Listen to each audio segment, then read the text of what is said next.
Pueden tomar asiento.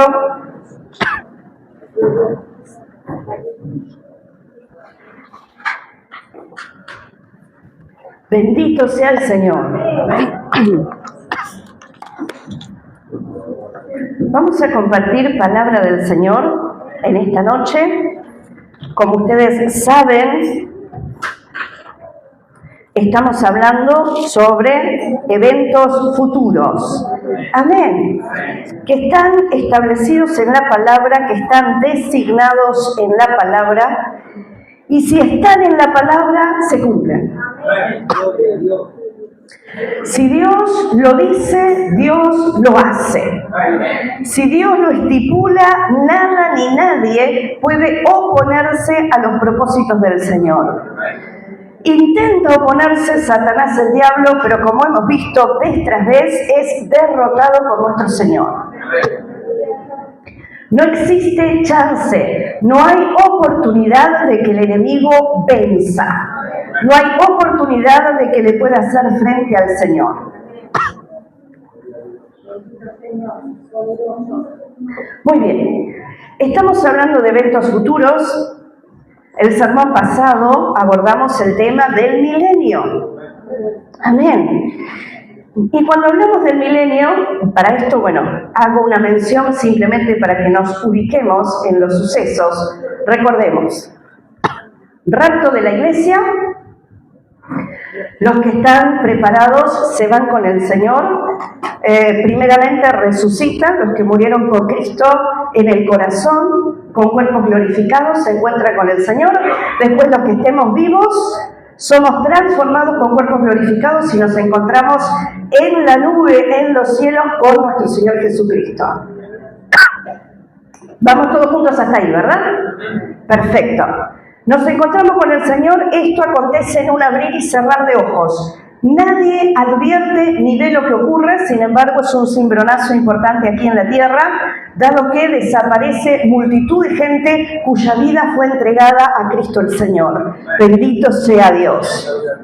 Bien, en los cielos hemos mencionado que tiene lugar el tribunal de Cristo y que acto seguido están las bodas del Cordero. En el entretanto, acá en la tierra se desata el periodo llamado la tribulación, periodo de 7 años. Los primeros 3 años y medio y los segundos 3 años y medio con juicios aún más fuertes desatados sobre la tierra. Hemos mencionado 3 series de 7 juicios. En primer lugar hemos hablado de los 7 sellos, después hemos hablado de las 7 trompetas y para la segunda mitad de la tribulación, llamada la Gran Tribulación, hemos hablado sobre las 7 copas de ira que se derraman sobre la tierra. Aquellos que durante la primera mitad de la tribulación acepten a Cristo tienen chance de salvación, pero pasarán por el martirio para llegar a la presencia del Señor. Y esos son los convidados a las bodas. Esos acceden con espíritu y alma, pero la Biblia no nos habla del cuerpo glorificado aún para ellos. Motivo por el cual no son la novia son los que están en cuerpo, espíritu y con cuerpo glorificado delante de la presencia del Señor. Amén. Bien, hemos hablado de la primera resurrección. La primera resurrección es la resurrección de los santos. ¿Estamos de acuerdo? Bien. Tiene lugar en primera instancia, porque ocurre en 2 momentos distintos. En primer lugar, en el rapto de la iglesia, la Biblia menciona que los que murieron en Cristo resucitan primero, ¿estamos de acuerdo? Y luego tiene lugar previo al inicio del milenio. ¿Estamos de acuerdo? Perfecto, gloria al Señor. Previo al inicio del milenio, entonces resucita. El cuerpo, el mar, el lugar donde haya estado, devuelve los cuerpos de aquellos que murieron con Cristo.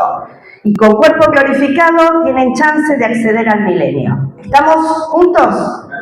Recordemos, hemos mencionado que la segunda venida de Cristo tiene lugar al término de la tribulación aquí en la tierra y al término de las bodas del Cordero en el cielo. ¿Estamos de acuerdo? Bien. el Señor Jesús desciende venciendo y para vencer, todo ojo le verá, dice el texto bíblico, y tiene lugar la segunda venida de nuestro Señor Jesucristo, que es una venida para establecer visiblemente el reino político aquí en la tierra. ¿Y quiénes van a estar gobernando con él? La iglesia, la esposa del Cordero, usted y yo. Ese amén tiene que ser más fuerte.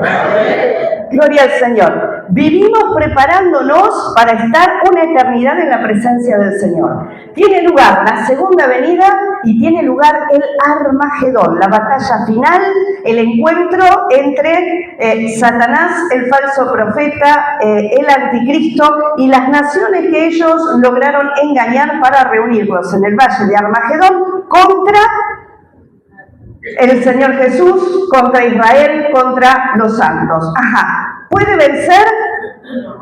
No hay manera. No hay manera. El enemigo fue vencido en el tercer cielo, fue desterrado del cielo. El enemigo no pudo detener a Cristo en la cruz del Calvario y el enemigo no puede vencer en el Armagedón. No hay manera, pero es caprichoso. Es tenaz y sigue trabajando en eso. Es como un dolor de muela. Es intenso. ¿Pero que el dolor de muela es intenso? Es como que arranca y no para. Y no para. Y fastidia y molesta. Bueno, Satanás es intenso. Avanzo. Dijimos que se establece el reino milenial aquí en la tierra, luego del Armagedón. Dijimos que el falso profeta y el anticristo son lanzados al lago de fuego. Inauguran el lago de fuego el anticristo y el falso profeta. Vamos encaminados, ¿verdad? Bien.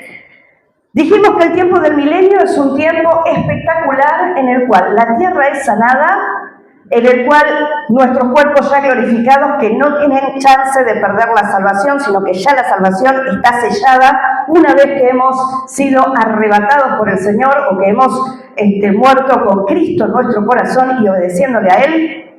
No hay chance, no hay posibilidad de perder la salvación. Así que es todo disfrute. El cuerpo glorificado tiene características que lo hace estar impecable, está sano, está puro, está espectacular. Corre y no se cansa. Atraviesa paredes. Si nosotros leemos el texto bíblico, resulta que estaban los discípulos del Señor reunidos y de repente el Señor Jesús entró a estar con ellos. ¿Y la puerta? No, el Señor Jesús entró. Bueno, ¿y qué hizo? Bueno, se puso a comer con ellos. El cuerpo glorificado come. Gloria al Señor.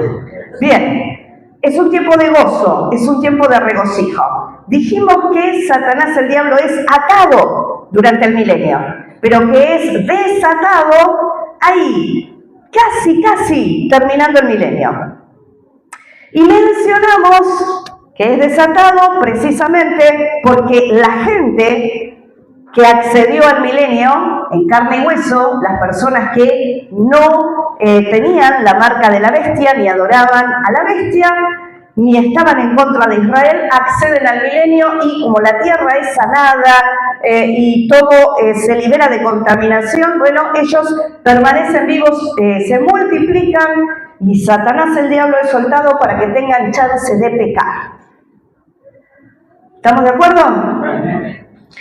1000 años fueron gobernados bajo la vara o bajo el ejercicio de la autoridad de nuestro Señor Jesucristo.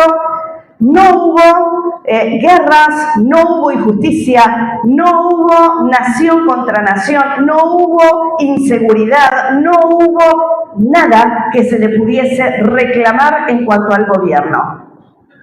Sin embargo, cuando Satanás es soltado, sale a hacer lo que sabe hacer, que es sembrar cizaña, engañar, perjudicar, se ensaña contra la creación que el Señor ama al ser humano, porque a Dios no le puede dañar en persona. Entonces no puede dañar a esa persona, intenta dañar su creación más preciada. Amén. Esto es como cuando hay un pleito entre dos familias, o un pleito hogareño y el vecino no puede agarrar al otro vecino, entonces ve el gato del vecino y se lo patea. Para dañar, no le puede dañar al vecino en persona, le patea al gato, daña al gato que el vecino ama.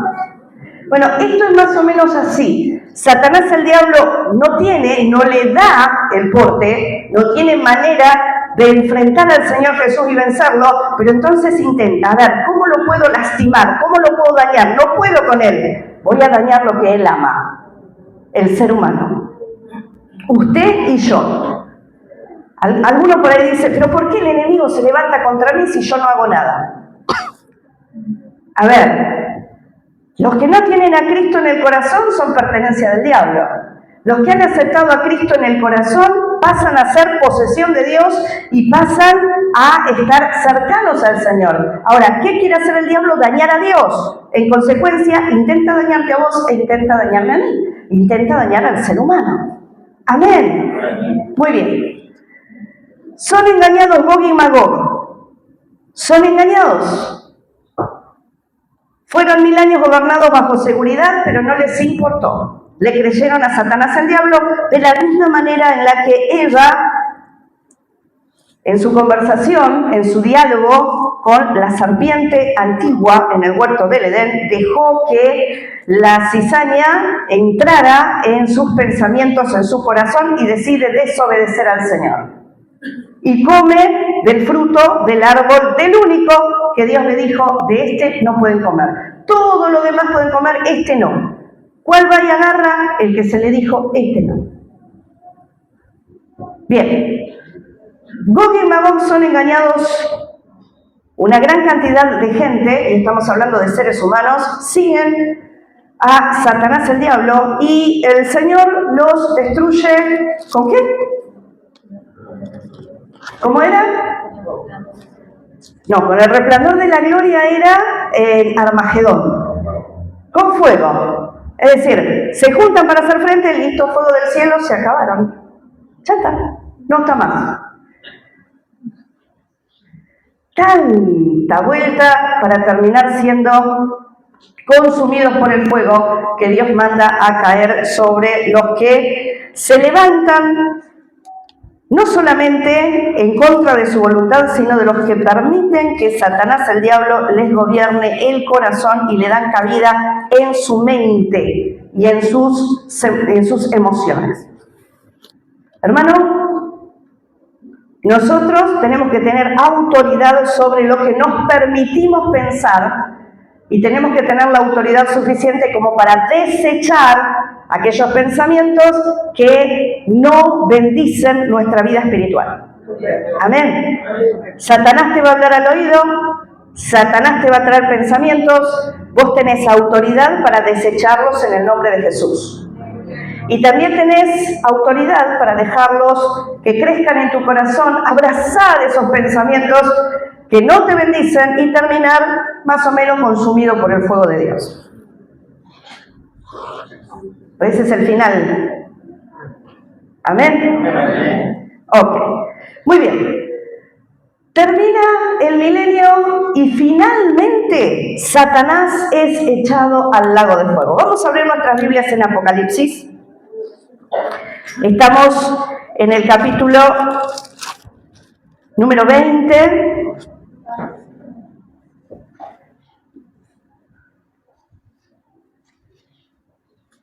Muchas gracias. Estamos en el capítulo número 20 y nos ubicamos en los versos 9 y 10. Vamos a estar tomando lectura en este momento.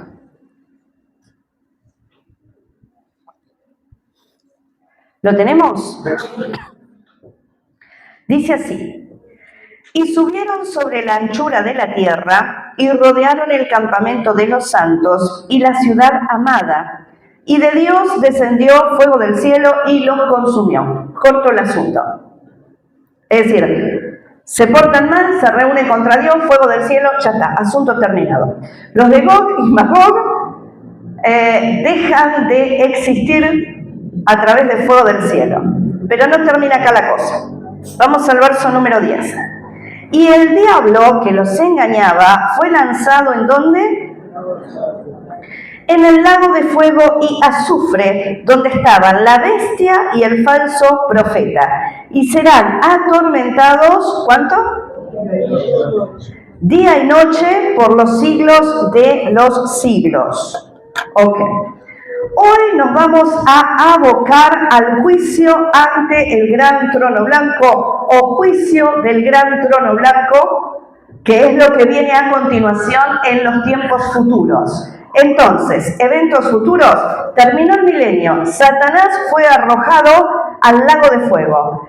¿Qué pasa ahora? Juicio del gran trono blanco. ¿Estamos todos juntos? Perfecto. Vamos a avanzar ahora con la lectura y para esto vamos a estar leyendo Apocalipsis, capítulo número 20, verso 11 en adelante. ¿Lo tenemos? Bien. Y vi un gran trono blanco y al que estaba sentado en él, de delante del cual huyeron, ¿qué? La tierra y el cielo, y ningún lugar se encontró para ellos. 12. Y vi a los muertos, grandes y pequeños, de pie ante Dios. Y los libros fueron abiertos, y otro libro fue abierto, el cual es el libro de la vida. Y fueron juzgados los muertos por las cosas que estaban escritas en los libros según sus obras. Y el mar entregó los muertos que había en él, y la muerte y el Hades entregaron los muertos que había en ellos. Y fueron juzgados cada uno según sus obras. Y la muerte y el Hades fueron lanzados al lago de fuego. Esta es la muerte segunda. Y el que no se halló inscrito en el libro de la vida fue lanzado al lago de fuego. Muy bien. Hay alabanzas, coros, canciones que hablan sobre el juicio del gran trono blanco y seguramente ustedes lo habrán leído en las Escrituras y tienen noción de a qué estamos haciendo alusión. En primera instancia, cuando hablamos del juicio del gran trono blanco, nos estamos refiriendo al momento en el cual los que murieron sin tener a Cristo en el corazón, los que murieron en oposición al Señor, van a ser juzgados. Ante el juicio del gran trono blanco van a comparecer todos aquellos que estuvieron en contra del Señor Jesucristo, aquellos que jamás le rindieron sus corazones al Señor, ni vivieron conforme a la voluntad de Dios. Ese es el juicio del gran trono blanco. Mientras nosotros hablábamos del tribunal de Cristo, que era un juicio para repartir recompensas a cada uno según su obra, según su servicio al Señor, para repartir, que se entienda, reconocimiento a los salvos y santos. Amén. Ese era el juicio del tribunal de Cristo. Ahora, ante el juicio del gran trono blanco, van a comparecer todos los impíos, los pecadores, los transgresores, la mala gente, los que hicieron guerra en el Armagedón, los que fueron muertos en Gog y Magog, los que desde el Antiguo Testamento murieron en oposición a Dios y a la voluntad del Señor. Todos esos van a comparecer ante el juicio del gran trono blanco. Amén. Muy bien. Hasta acá habían resucitado solamente los santos. ¿Qué pasa con los otros? Bueno, ahora vamos a avanzar. Bien, en primera instancia quiero mencionar un par de cosas que dice el verso número 11 y corresponden a la simbología que acá se nos presenta. Dice, vi un gran trono blanco. El hecho de que se hable de un trono tiene que ver con que quien ha de estar sentado en ese trono es ni más ni menos que un rey. Es el Rey de Reyes y Señor de Señores. Es alguien con autoridad suprema. Estamos refiriéndonos a nuestro Señor Jesucristo. Estamos refiriéndonos al Cordero de Dios. Estamos refiriéndonos al Príncipe de Paz. Él es quien va a estar ejerciendo justo juicio allí en el juicio del gran trono blanco. Ese trono representa realeza. Ese trono representa autoridad máxima. Y el hecho de que sea blanco nos habla de máxima pureza. Se va a estar ejerciendo un juicio que es puro, que es santo, un juicio que es perfecto. Recuerden ustedes que yo en una ocasión mencioné que el ser humano, en lugar de justicia, en más de un caso, busca venganza. Siempre quiere ir un poco más allá del daño que le ha sido cometido. Bueno, este trono es blanco y el blanco nos habla a nosotros de pureza. Así que el que está sentado allí para juzgar no tiene intereses particulares en contra de nadie, sino que va a ejercer justa retribución conforme a lo que cada persona ha hecho o no ha hecho mientras estuvo aquí en la tierra. Amén. Bien. Avanzo con esto. Menciona el verso 11. Vi un gran trono blanco y al que estaba sentado en él, de delante del cual huyeron la tierra y el cielo, y ningún lugar se encontró para ellos. Todo lo que se conocía hasta el momento del milenio acaba de desaparecer. Es decir, esto de la tierra sanada, esto de ver el cielo celeste, azul, de ver... No, todo cambia. Estamos ante un cambio de era, estamos ante un cambio importantísimo. Es decir, lo conocido hasta ese momento deja de ser, deja de existir. Obviamente nosotros estamos con el Señor, disfrutando de su presencia, disfrutando de su compañía, disfrutando de, el gozo que es para nosotros el estar delante de la presencia del Señor. Pero ahora va a haber un cambio de sistema, va a haber un cambio de existencia. Lo que se conocía deja de ser. Y pasamos a otro tipo de existencia. Y alguien puede decir, pero ¿y ahora? Mira, hermano, la vamos a pasar bien, tranquilo. Si somos la esposa del Cordero, la vamos a pasar excelente. Y Él morada fue a preparar para nosotros. ¿Estamos? Así que, y cuando estamos en su presencia, se regocija nuestro corazón de gozo. Imagínate, estando con este cuerpo que nos genera una cantidad de impedimentos. Imagínate ya con un cuerpo glorificado y sabiendo que estás a pleno con el Señor. Es otra dimensión de satisfacción, otra dimensión de gozo. Bien. ¿Quién está juzgando? Hemos mencionado recién que el que juzga es nuestro Señor. Vamos a leer por un instante Isaías, capítulo 45. Isaías, capítulo 45. Versículos 22 y 23. Gloria a Dios. Gracias. ¿Qué dice este pasaje?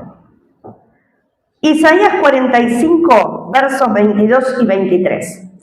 Mirad a mí y sed salvos, todos los términos de la tierra, porque yo soy Dios y no hay más. Por mí mismo hice juramento, de mi boca salió palabra en justicia y no será revocada, que a mí se doblará toda rodilla y jurará toda lengua. A ver, ¿por qué traigo este pasaje a colación? Estamos a punto de presenciar el juicio de todas las personas impías, de todas las personas pecadoras.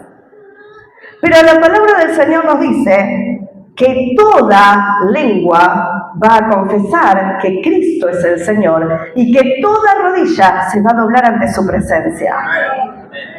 No importa si ha sido un satanista, no importa si ha sido una persona que ha hecho o cometido los peores hechos, toda lengua va a confesar que Cristo es el Señor y toda rodilla se va a doblar delante de su presencia. Gloria a Dios. Vamos a leer el pasaje de Filipenses capítulo número 2. Gloria al Señor. Filipenses, capítulo número 2, versículos 10 y 11. Gloria a Dios. Gracias. Vieron que hemos leído en el Antiguo Testamento, y algunos dicen, bueno, el Antiguo Testamento. No, en el Nuevo también está. Amén. Gloria a Dios. Gloria al Señor. Acá. Filipenses, capítulo 2, versos 10 y 11. ¿Lo tenemos? Amén. Dice así: para que en el nombre de Jesús se doble toda rodilla de los que están en los cielos y en la tierra, ¿y dónde más? Y debajo de la tierra, y toda lengua confiese que Jesucristo es el Señor, para gloria de Dios Padre. Gloria. Vamos a leer el 9, así nos mete más en contexto. El verso 9 dice: por lo cual Dios también le exaltó hasta lo sumo y le dio un nombre que es sobre todo nombre. Aleluya. El Señor Jesús, el Hijo de Dios, fue exaltado hasta lo sumo y recibió un nombre que tiene suprema autoridad. Por eso se va a sentar en ese trono blanco. Nuestro Señor tiene autoridad en los cielos, y en los cielos todos se postran delante de su presencia, y nosotros nos hemos de postrar delante de su presencia. En la tierra todos se van a postrar delante de su presencia, porque Él tiene autoridad y hay un reconocimiento de eso. Pero esto no termina en los cielos y en la tierra, sino que debajo de la tierra Él tiene autoridad. Y todos han de postrarse ante la presencia del Rey de Reyes y Señor de Señores, Jesucristo de Nazaret, al cual le fue dado ese nombre supremo, nombre exaltado. Hermano, y en ese nombre nosotros tenemos autoridad. En ese nombre nosotros reprendemos espíritus inmundos. En ese nombre nosotros le hacemos frente al diablo, porque el Señor nos ha delegado autoridad. Gloria al Señor. Bien, entonces, todos estos perversos, malvados, ladrones, hipócritas y una serie de cosas, asesinos y demás, están a punto de resucitar. ¿Por qué esto? Mira, hermano, nosotros fuimos creados con espíritu, alma y cuerpo.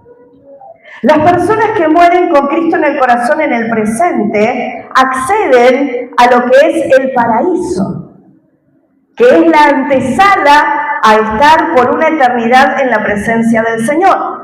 Pero en el paraíso las personas están con espíritu y alma, porque los cuerpos todavía no han resucitado. ¿Se va entendiendo? Para que haya plenitud de gozo es necesario estar delante del Señor con espíritu, alma y cuerpo. Porque nosotros fuimos creados con espíritu, alma y cuerpo. Así que la persona que muere con Cristo en el presente está en una expectativa de gozo, tiene gozo, pero está en la antesala de lo que realmente va a ser pasar una eternidad con el Señor con espíritu, alma y cuerpo. Como el Señor es justo, no solamente vamos a estar en plenitud de gozo con espíritu, alma y cuerpo, sino que aquellas personas que le hicieron afrenta al Señor, que se opusieron a Él, que vivieron en pecado y como se les dio la gana, también van a pasar una eternidad de sufrimiento. Pero ese sufrimiento no va a ser en espíritu y alma solamente. En el presente, las personas que mueren sin Cristo se van a lo que llamamos infierno. Infierno, Hades, Seol, Hemos leído esos términos en el texto bíblico, hacen referencia a lo mismo, solo que en los distintos idiomas bíblicos, ¿sí? El infierno es un lugar de expectativa de mayor padecimiento. Están padeciendo en el infierno en espíritu y alma. ¿Pero qué les falta? El cuerpo. Entonces, antes de comparecer ante el juicio del gran trono blanco, van a resucitar los cuerpos de todas las personas que murieron en pecado. Porque la eternidad de padecimiento va a ser el espíritu, alma y cuerpo. Son los tres factores los que van a estar activos también.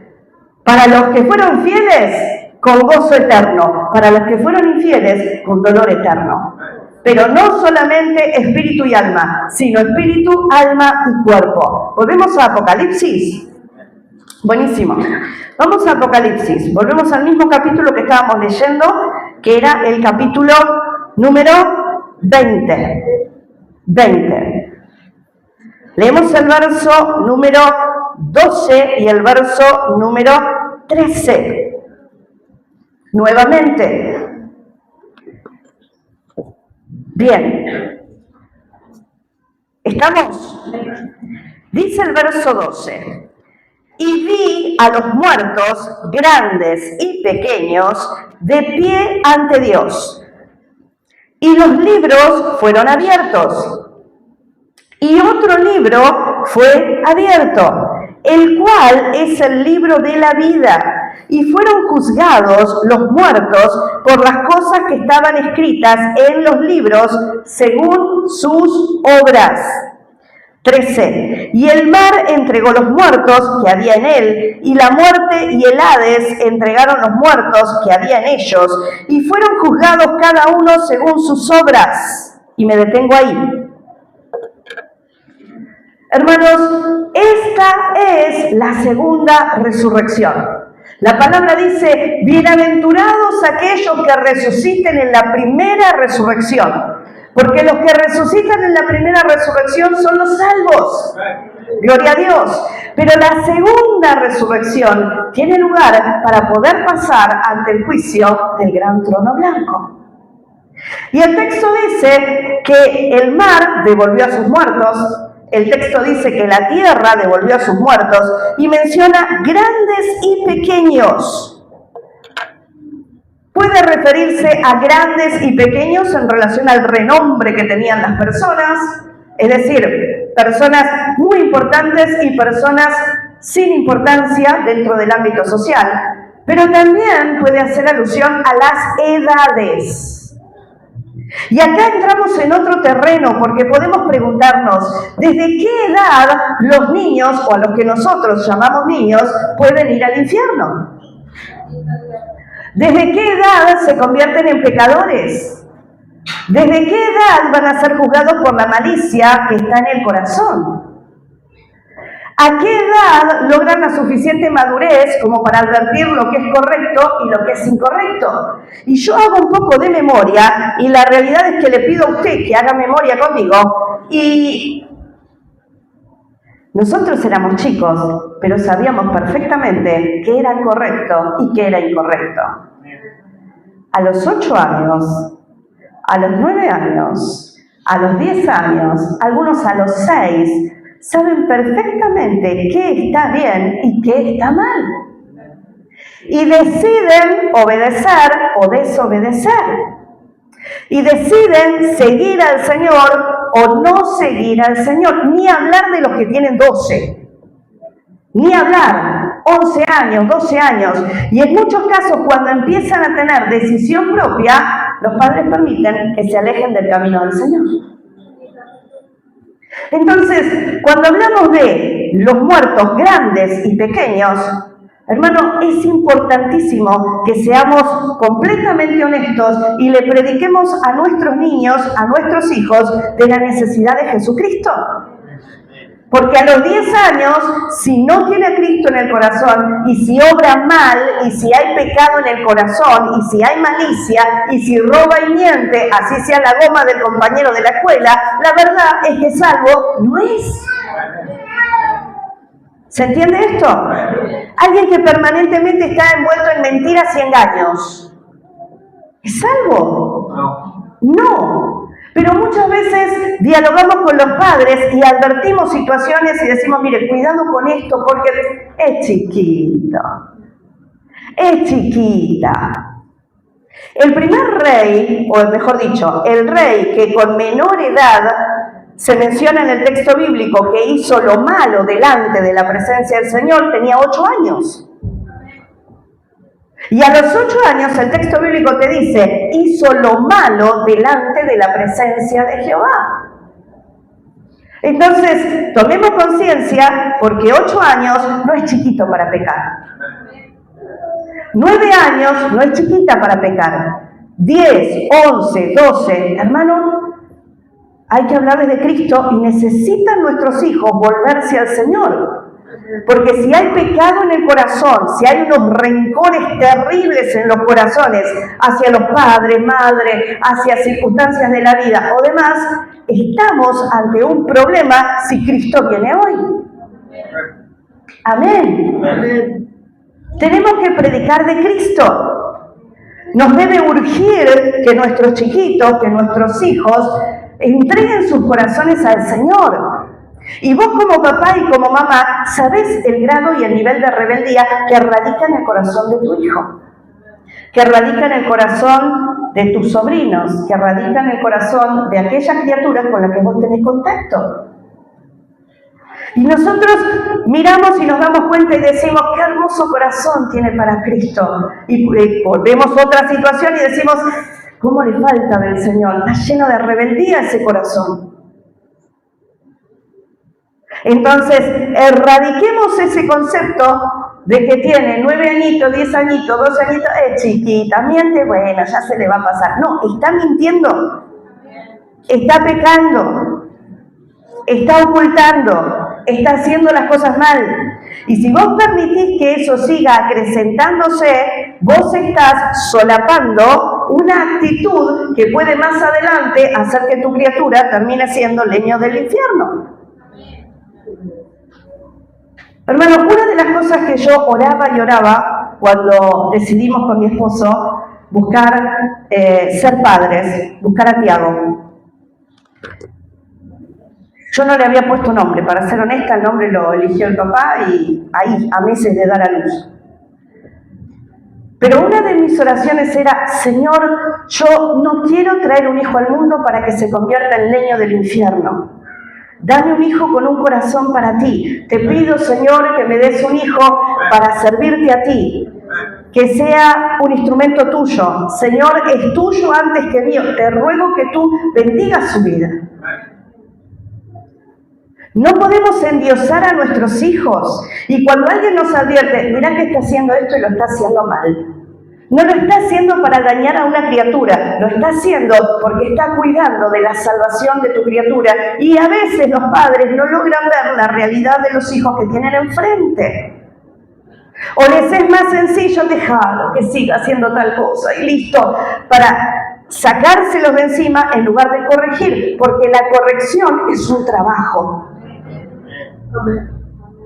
Sacarlo de determinados juegos, sacarlo de determinadas acciones, ocuparte en el rol paterno / materna es un trabajo. Corregir y educar es un trabajo. Obviamente es más fácil, anda, tranquila, anda. No, yo confío en mi hijo. Yo confío en mi hijo. Supervisá lo que está haciendo. Fíjate lo que está haciendo, fíjate lo que mira, fíjate lo que dice, fíjate el vocabulario. Fíjate. Y estorbale cuando quiere hacer lo malo. Séle de estorbo cuando quiere hacer las cosas mal. Una de las cosas que el Señor le reclamó a su profeta,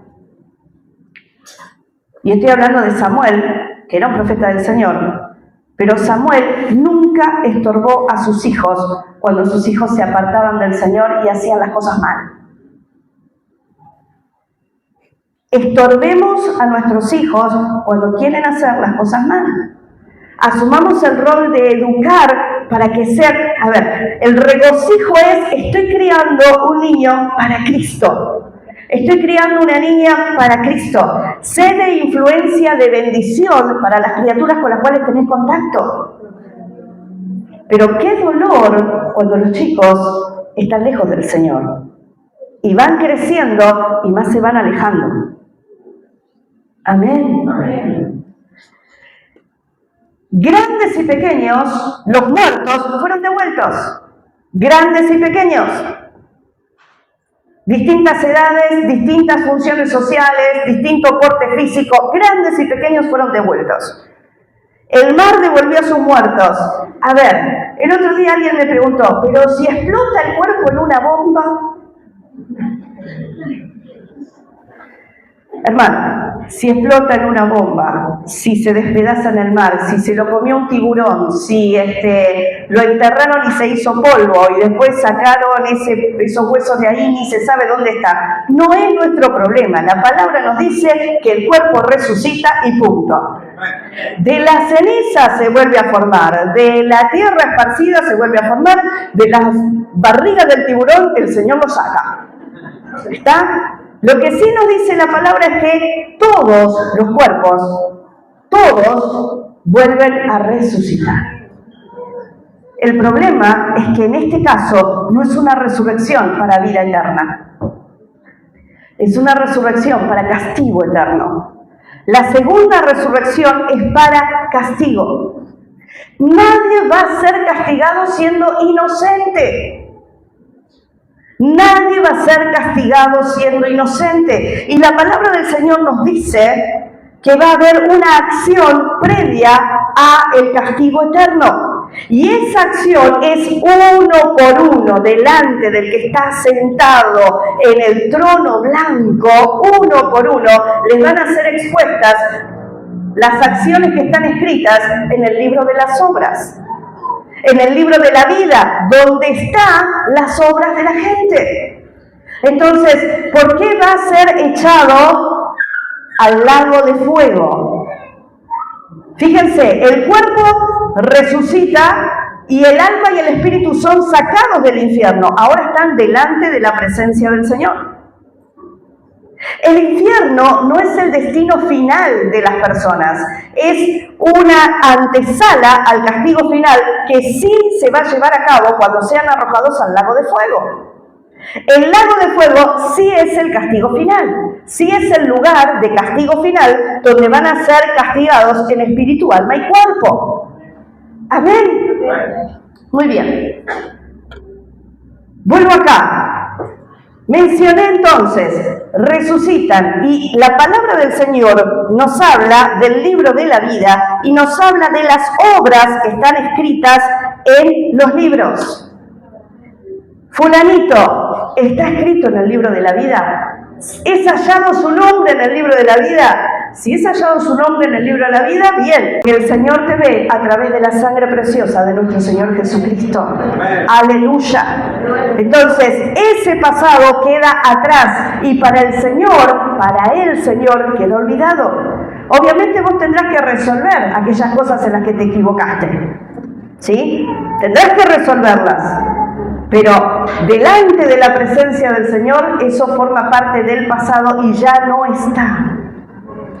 Pero cuando la persona se rebela en contra de la voluntad de Dios, cuando la persona decide no obedecer al Señor y lo hace como estilo de vida y no acepta a Cristo ni quiere nada con Él, bueno, todo eso queda delante de la presencia del Señor.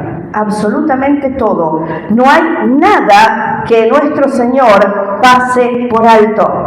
Absolutamente nada. Quiero que leamos Segunda de Tesalonicenses, capítulo 1. Segunda de Tesalonicenses, capítulo 1. Gloria al Señor.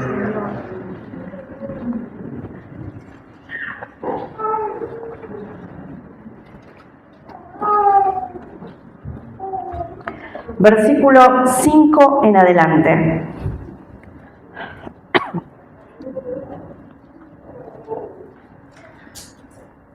¿Lo tenemos?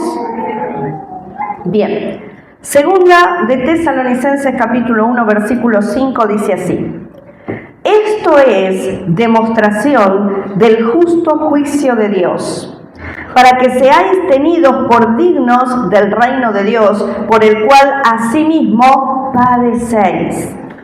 Porque es justo delante de Dios pagar con tribulación a los que os atribulan, y a vosotros que sois atribulados, daros reposo con nosotros, cuando se manifieste el Señor Jesús desde el cielo con los ángeles de su poder, en llama de fuego, para dar retribución a los que no conocieron a Dios ni obedecen al Evangelio de nuestro Señor Jesucristo, los cuales sufrirán pena de eterna perdición, excluidos de la presencia del Señor y de la gloria de su poder, cuando venga en aquel día para ser glorificado en sus santos y ser admirado en todos los que creyeron, por cuanto nuestro testimonio ha sido creído por vosotros. Y paro ahí. Hermanos, versos 8 y 9 nos sitúan en lo que estamos diciendo.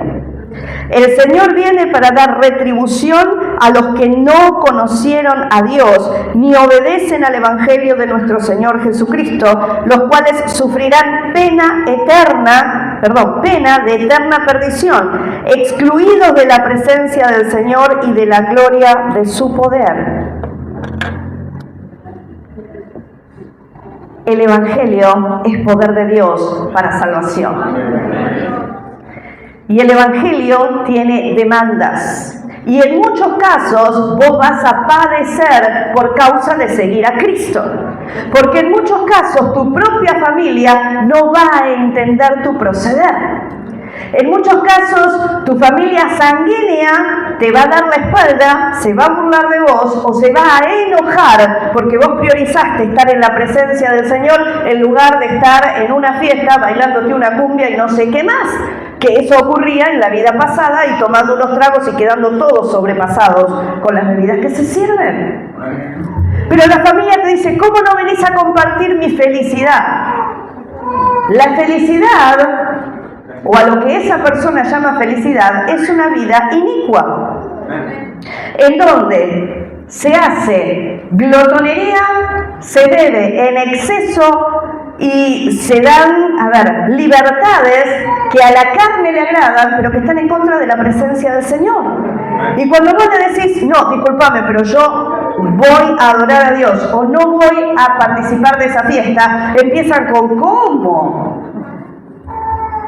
Vamos a hacer un viaje. Eso sí, en el viaje déjame pasar que yo voy a rendirle tributo al ídolo. No. ¿Cómo vas a ser compañero de viaje si sabes que se va a ir a pactar con Satanás el diablo y con el principado que está metido ahí donde está realizando su pacto, su entrega? No, pero vos pensás en el viaje. Pero el viaje puede terminar en cualquier cosa. Porque estamos hablando de pactos, de ofrendas, que se hacen con entidades demoníacas, con principados. Donde hay altares, donde hay lugares en el medio de la nada y la gente va a adorar y va a hacer sus pactos. Tiene un trasfondo muy espiritual y no solamente es un viaje. Ahora, ¿tu familia te lo va a entender? Muchos no te lo van a entender. Muchas veces van a haber altercados. Ahora, la palabra del Señor dice, el que no ama más el que no me ama más, o el que ama más a su mamá, a su hermano y demás, no es digno de mí. Nosotros tenemos que ser dignos del Señor. Uno de los pasajes que leímos decía que se hace encontrado digno por Dios. El ser digno de Dios implica que vos tomes tus decisiones por tu salvación y por el bien espiritual de tu familia y de los tuyos.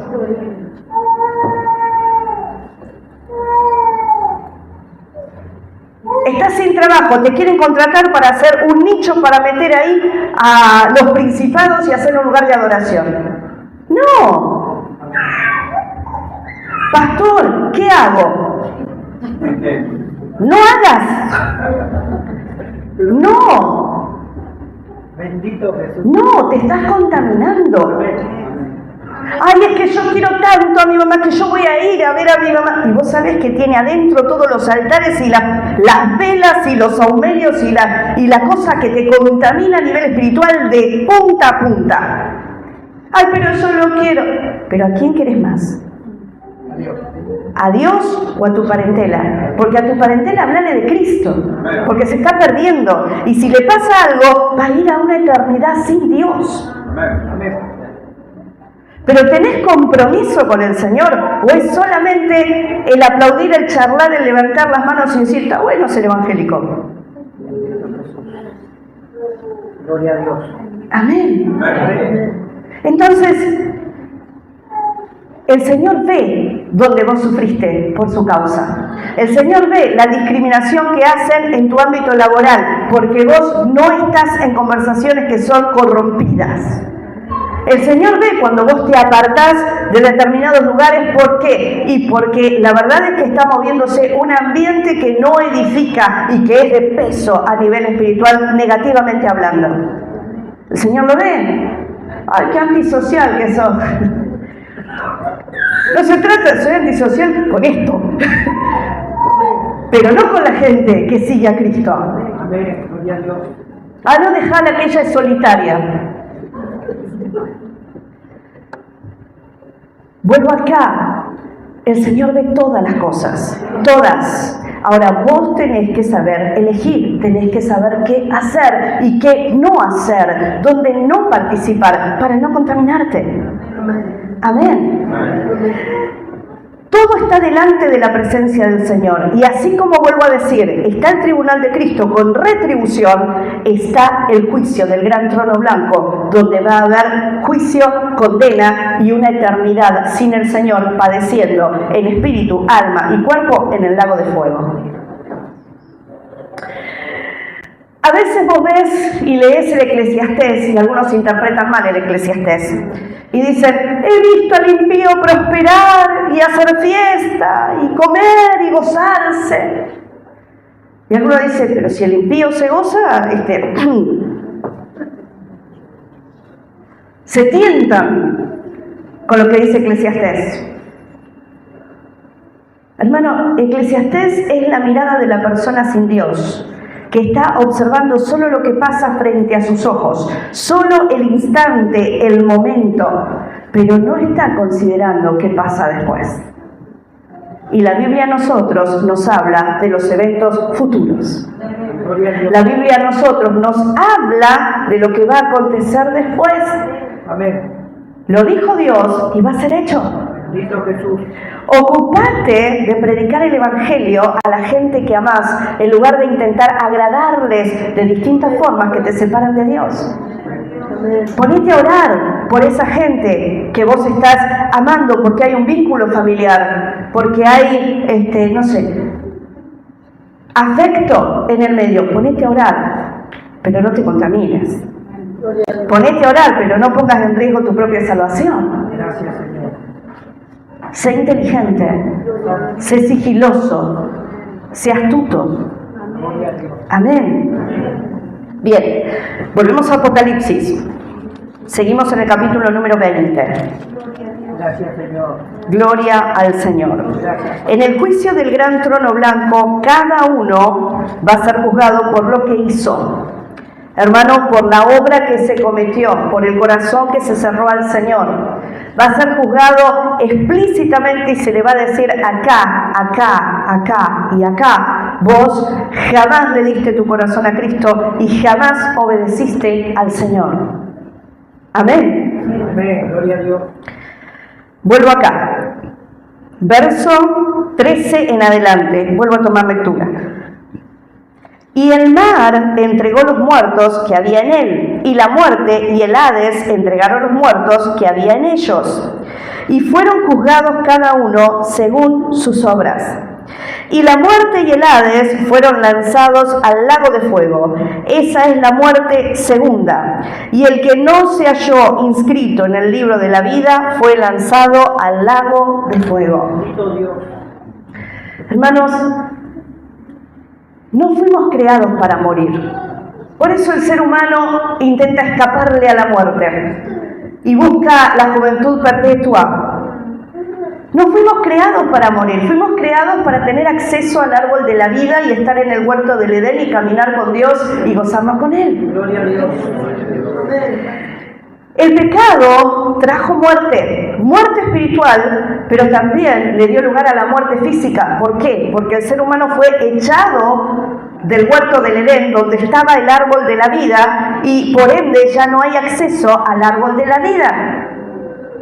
Sin embargo, el que acepta a Cristo en el corazón sabe que nuevamente tiene acceso a la vida eterna. Gloria a Dios.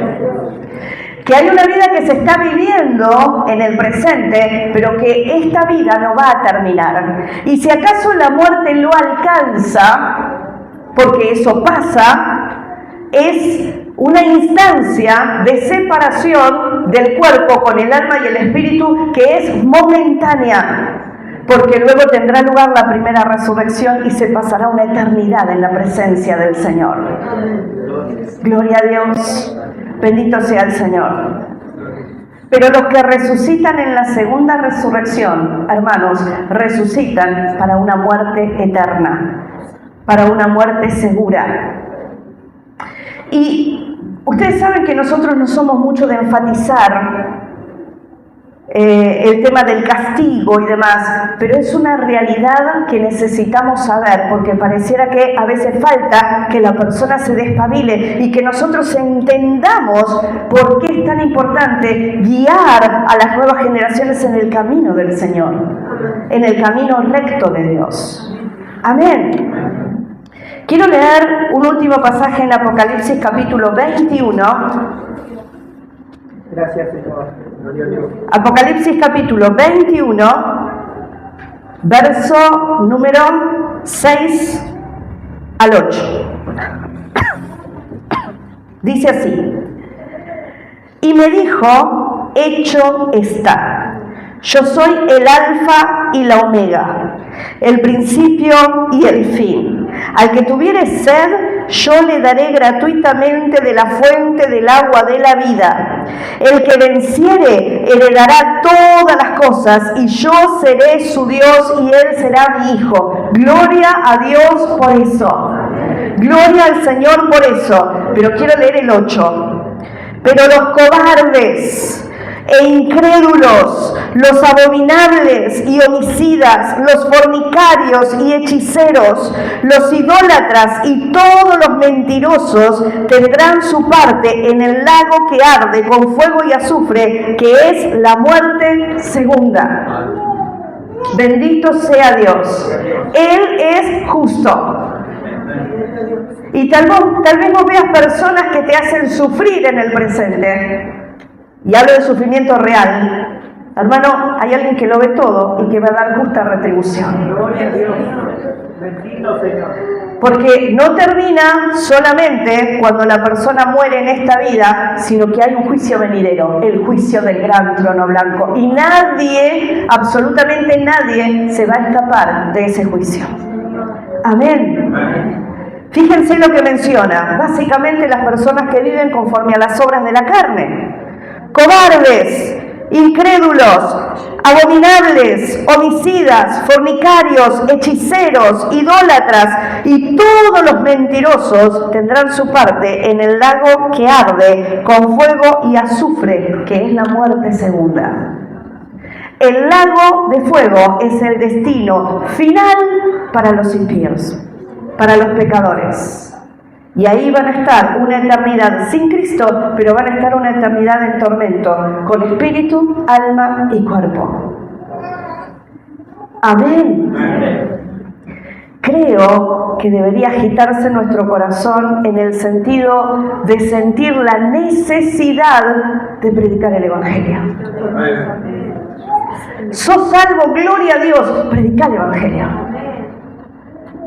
Estás tecleando, un día sos algo y al siguiente te resbalás y al siguiente... No, enderezá los pasos. Amén. Enderezá los pasos. Caminás recto, predicá el Evangelio. Habla de Cristo, porque urge, porque las palabras que Dios dice se cumplen. Amén. Acá está el destino final de los impíos. Son echados al lago de fuego, donde ya fueron echados el anticristo, el falso profeta y Satanás. Miren qué compañerito de habitáculo les tocó para el tormento permanente. Pero, ¿y los santos? ¿Cómo sigue ahora nuestra vida con el Señor? Terminó el milenio, terminó juicio del gran trono blanco. Y nosotros, Apocalipsis todavía no se terminó. Así que tenemos un pendiente en relación a los eventos futuros para ver dónde quedamos al final de cuentas. Amén. Lo que sí les adelanto es que es gozándonos en la presencia del Señor. Gloria a Dios. Vamos a ponernos en pies. Bendito sea Jesús.